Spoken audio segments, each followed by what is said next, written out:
Oh, the first with the other one. Yes. The last.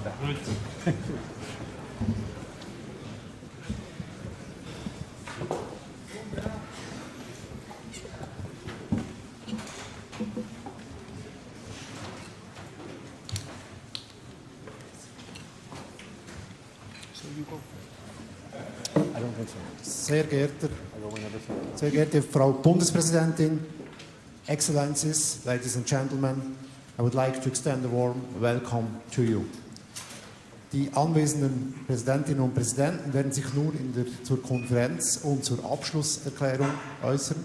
The presidents will now comment on the summit and the final declaration. Frau Bundespräsidentin, Sie haben das Wort.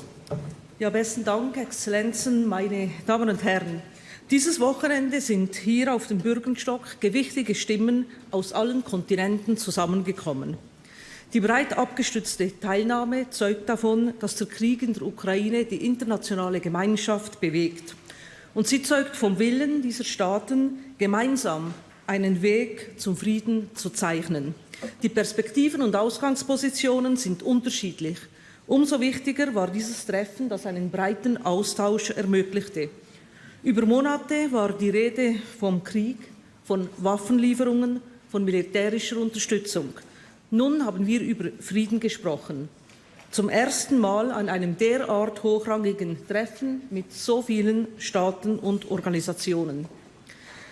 Dass sich die weit überwiegende Mehrheit der hier versammelten Staaten auf das gemeinsame Bürgenstok kommünike verständigt hat, zeigt, was Diplomatie in geduldiger Arbeit erreichen kann. Die Zustimmung zu diesem Ansatz habe ich auch in den vielen Gesprächen gespürt, die ich hier persönlich führen konnte. In den Themen nukleare Sicherheit, Ernährungssicherheit und menschliche Dimension haben wir uns geeinigt, dass Schritte zum Aufbau von Vertrauen möglich sind. Diese Themen sind für zahlreiche Staaten von großer Bedeutung, teilweise auch für solche, die weit entfernt liegen vom Kriegsgebiet. Für diese 3 Themenbereiche haben wir im Bürgenstok-Kommunique einen klaren Rahmen festgeschrieben, in dem die weiteren Diskussionen stattfinden müssen. Es ist unsere gemeinsame Vision, wie wir in der Ukraine Frieden erreichen wollen. Es sind die konkreten Ziele, die wir uns gesteckt haben und für die wir uns alle engagieren werden. Erstens muss jede Nutzung von Kernenergie und Kernanlagen sicher, geschützt, überwacht und umweltverträglich sein. Zweitens sind Angriffe auf Handelsschiffe in Häfen und entlang der gesamten Route sowie auf zivile Häfen und zivile Hafeninfrastruktur nicht hinnehmbar. Drittens müssen sämtliche Kriegsgefangenen im Rahmen eines vollständigen Gefangenenaustauschs freigelassen werden. Alle abgeschobenen und unrechtmäßig verschleppten ukrainischen Kinder und alle anderen unrechtmäßig festgehaltenen ukrainischen Zivilpersonen müssen in die Ukraine zurückgebracht werden. Meine Damen und Herren, angesichts der unterschiedlichen Ausgangspositionen ist es eine Leistung, dass diese Konferenz hochrangig und breit abgestützt stattfand und dass hier auf dem Bürgenstok ein gemeinsamer Positionsbezug zustande kam. Der gemeinsame Nenner, welchen die Staaten über diplomatische Arbeit und intensive Diskussionen gefunden haben, sind Voraussetzung, um gemeinsam den weiteren Weg zu gehen. Diese Ausgangslage gilt es jetzt zu nutzen. Ein gerechter und dauerhafter Frieden in der Ukraine ist elementar für die Menschen in den Kriegsgebieten und für alle, die von den Konsequenzen des Krieges direkt betroffen sind. Für die ganze Welt muss gelten, dass die internationalen Beziehungen auf Regeln beruhen, auf dem Völkerrecht und der Charta der Vereinten Nationen. Das ist die Zukunft, auf die wir hinarbeiten müssen. Die Schweiz wird im Prozess in Richtung Frieden in der Ukraine weiterhin eine aktive Rolle wahrnehmen. Unser Engagement bleibt. Die internationale Staatengemeinschaft kennt die Tradition der Schweiz und ihre guten Dienste. Die Welt darf darauf vertrauen, dass wir uns weiterhin für einen Frieden in der Ukraine einsetzen, wie wir es auch an diesem Wochenende auf dem Bürgenstok getan haben. Besten Dank. President Zelensky, you have the floor. Thank you so much. Madam President of Switzerland, Mr. President of Chile, Madam President of the European Commission, Mr. Prime Minister of Canada, and I hope that our friend from Ghana will come. And everyone who really wants the war to end. I thank all the participants of the first Peace Summit for taking the first steps towards peace together.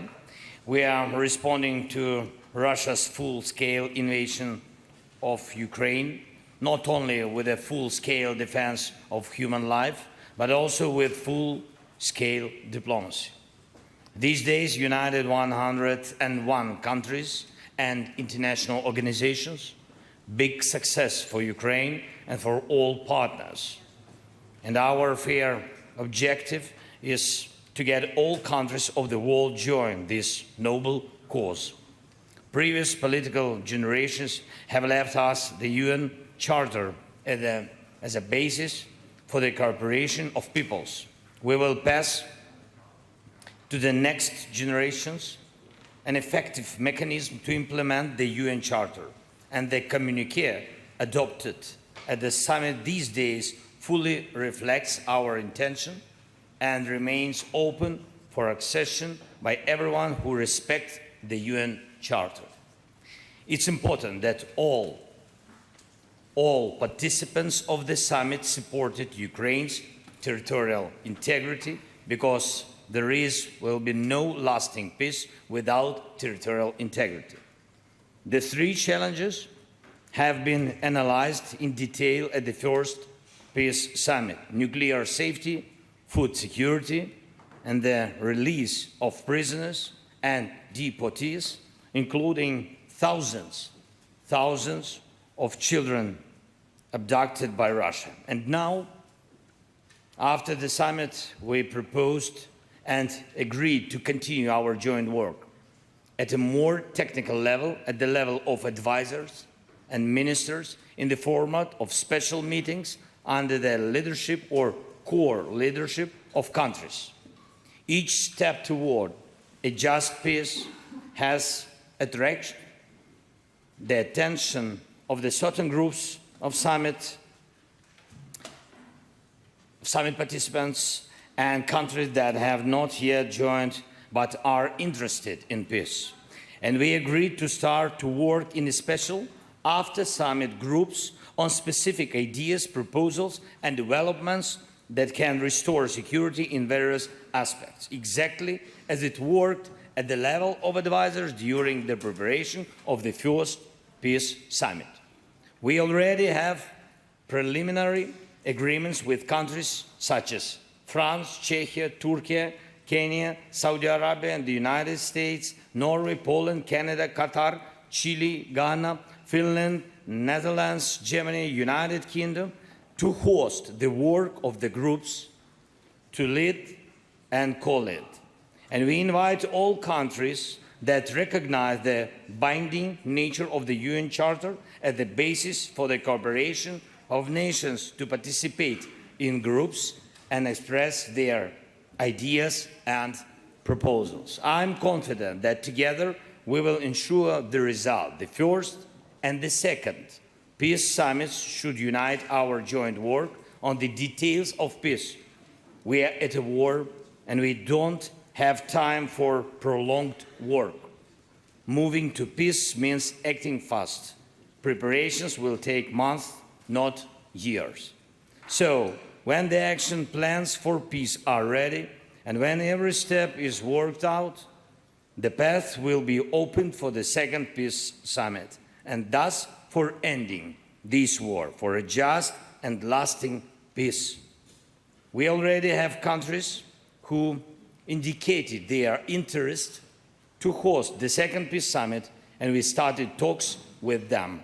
I am confident that the choice will have truly global significance, and I am grateful for everyone who helps. Thank you so much, Madam President.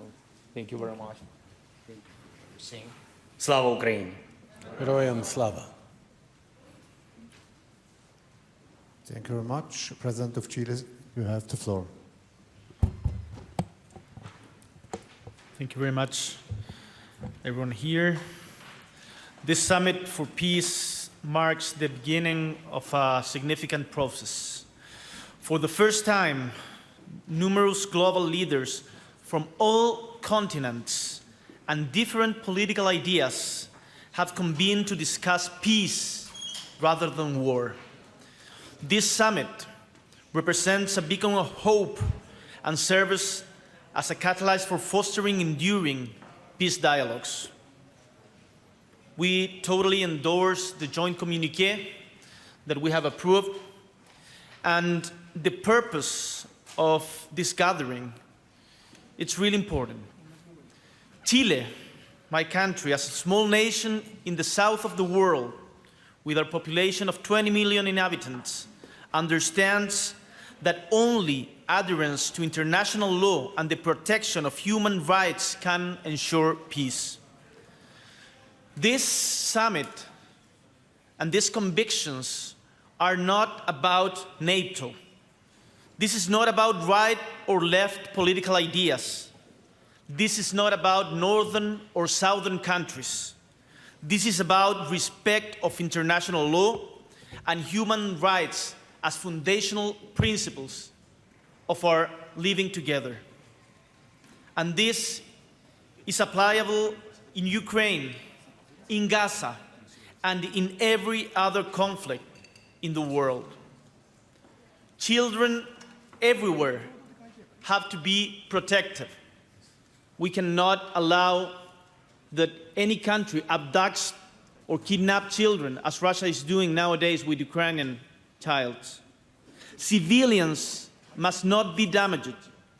We need urgent action to protect their rights because they cannot wait. The forthcoming steps of these summits are crucial. We aspire that Russia and Ukraine soon engage in dialogue with respect of territorial integrity of Ukraine, international law, and the firm commitment to human rights as a fundamental standard.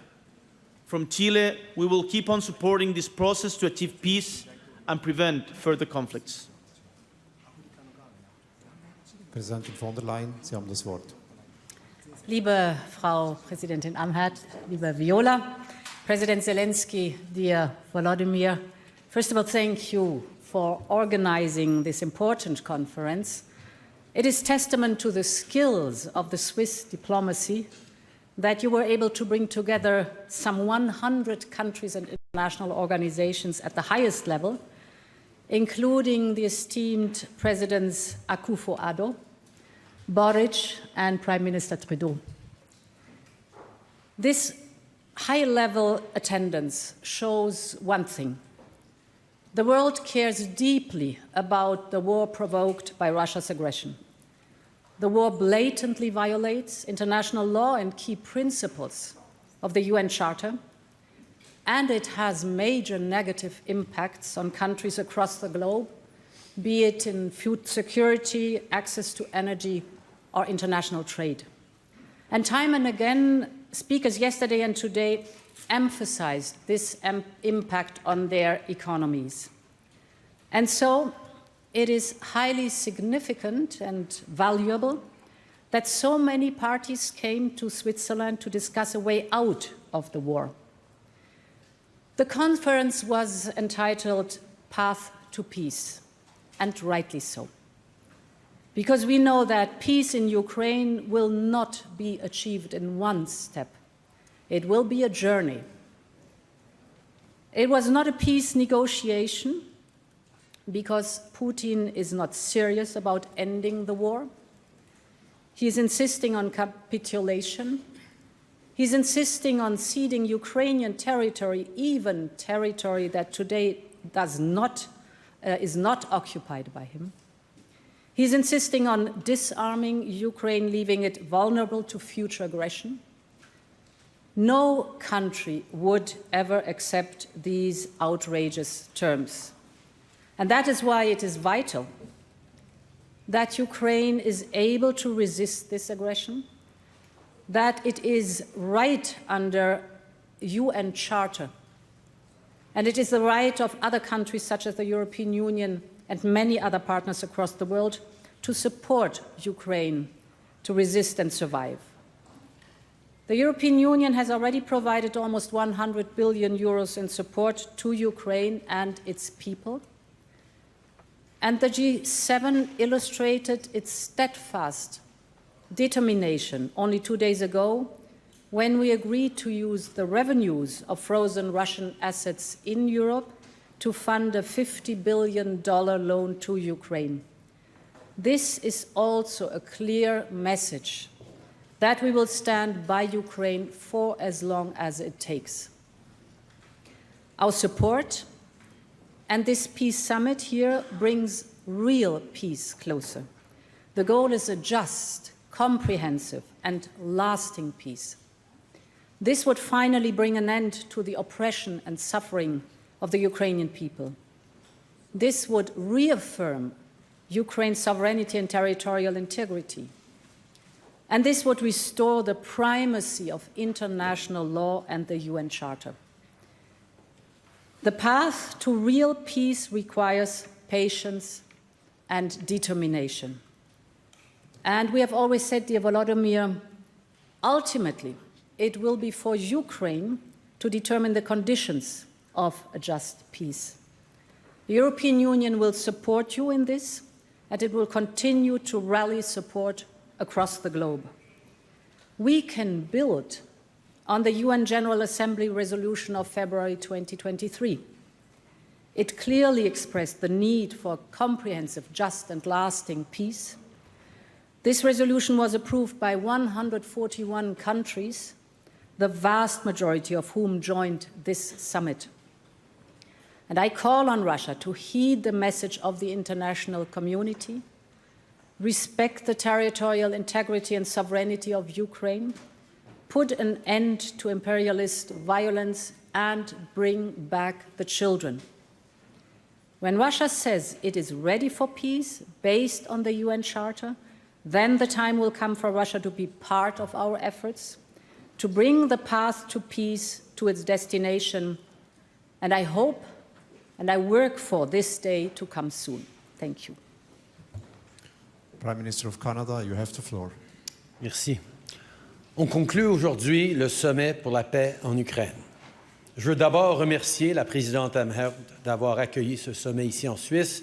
Et je veux aussi saluer les efforts du président Zeleński qui continue de se battre pour la liberté et la sécurité des Ukrainiens, mais aussi de se battre pour la règle de droit à travers le monde.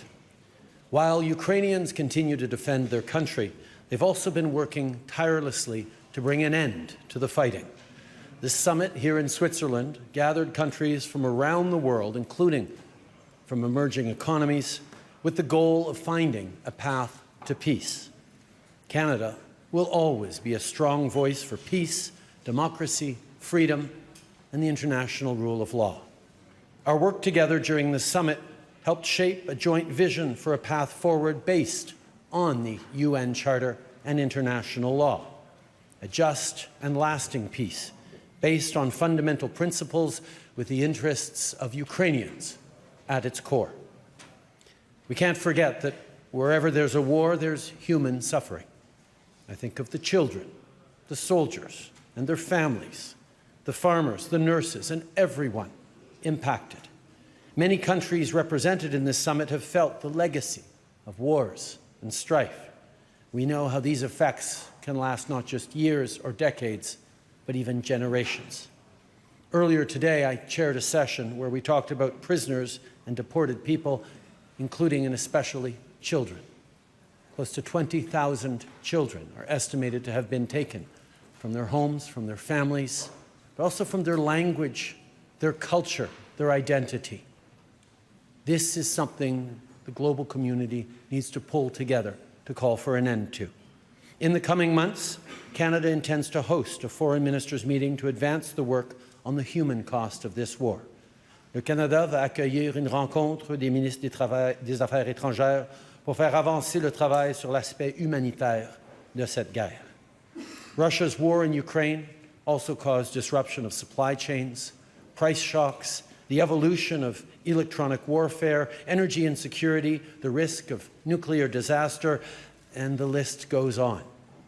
La guerre de la Russie en Ukraine a déjà duré bien trop longtemps. Il faut continuer et redoubler nos efforts vers une paix équitable et durable, une paix qui priorise la règle de droit et la justice et la sécurité des Ukrainiens et notre sécurité à tous. This gathering is a peace summit about Ukraine, but not just about Ukraine. It is about countries around the world coming together to stand up, protect, and reinforce the international law that keeps us all safe. Ukraine is one of the front lines of the battle around the world right now. We all need to stand together on this. Merci beaucoup. President of Ghana, you have the floor. Thank you. I want to begin also by thanking the President of the Swiss Confederation and President Zelensky of Ukraine for the invitation for Ghana to participate in this important summit on peace in Ukraine. Ghana was one of 28 African countries who joined the global majority at the General Assembly of the United Nations in condemning the Russian act of aggression. And we did so for principled reasons. We led the struggle for Africa's liberation from colonialism, imperialism, and the racist system of apartheid, because we oppose racial discrimination, great power hegemony and domination of the world, and the bullying of small states by great powers. And it is in this context that we viewed and continue to view Russia's invasion and acts of aggression. The consequences of the invasion go far beyond the confines of Europe. Indeed, in many ways, Africa has been the greatest victim of the conflict. Consideration is given to the disruption of global trade, supply chains, lines, and the blockade of the Black Sea have had devastating impacts on our economies, on our standards of living. High inflation, skyrocketing prices of foodstuffs have been some of the consequences of the invasion. And therefore, we have a vested interest in participating in efforts to find a means for the resolution of this conflict. The resolution of the conflict, in our view, has to be, like some of my colleagues have already said, based on a comprehensive, just and lasting, enduring peace, founded on the principles of international law and the United Nations Charter. It is a global imperative, finding such a peace, which affects Ghana and, I dare say, the rest of Africa. We support the objectives of this summit and support the communication that has emanated from it. But we do believe that if we're going to arrive at a definitive settlement, some method should be found whereby the Russian Federation and the People's Republic of China join these deliberations. But once again, I want to express my gratitude to the two co-conveners for inviting Ghana to participate in this meeting. Thank you very much. We end the media conference here. Thank you for your attention. Please.